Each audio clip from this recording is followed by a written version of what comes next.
ఇప్పుడు చూసుకున్నట్లయితే ఇబ్రహీపట్నం నుంచి వీళ్ళు వచ్చారు. 14 సంవత్సరాలుగా వారు వాళ్ళ భూమి, ఇల్లు కోసం పోరాటం చేస్తూనే ఉన్నారు. ఇప్పటికి ప్రజా దర్బార్‌కి 5 సార్లు వచ్చారంట వాళ్ళు.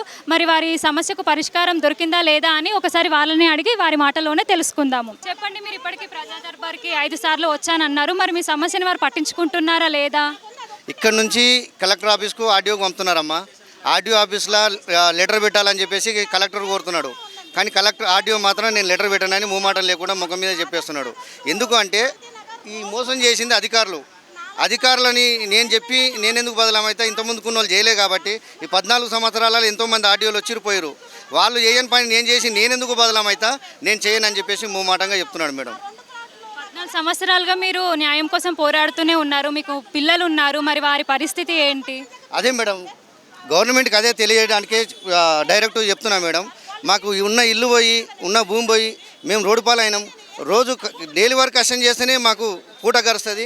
కానీ అధికారులు రేపు రేపు రేపు అని తిప్పడం వల్ల మేము అటు పని చేసుకోలేక, ఇటు పిల్లల్ని పోషించలేక, ఇంటికి రైలు కట్టలేక చాలా బాధపడుతున్నాం మేడం.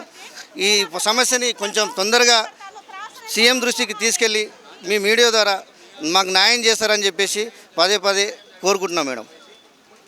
చెప్పండి, మీరు ఇప్పటికీ ప్రజా దర్బార్‌కి 5 సార్లు వచ్చానన్నారు. మరి మీ సమస్యని వారు పట్టించుకుంటున్నారా లేదా? ఇక్కడ నుంచి కలెక్టర్ ఆఫీస్కు ఆర్డీఓకి పంపుతున్నారమ్మా. ఆర్డీఓ ఆఫీస్లో లెటర్ పెట్టాలని చెప్పేసి కలెక్టర్ కోరుతున్నాడు. కానీ ఆర్డీఓ మాత్రం నేను లెటర్ పెట్టానని మూమాటం లేకుండా ముఖం మీద చెప్పేస్తున్నాడు. ఎందుకు అంటే ఈ మోసం చేసింది అధికారులని నేను ఎందుకు బదలామైతే ఇంతకుముందుకున్న వాళ్ళు చేయలే కాబట్టి ఈ 14 సంవత్సరాలలో ఎంతోమంది ఆర్డీఓలు వచ్చిపోయారు.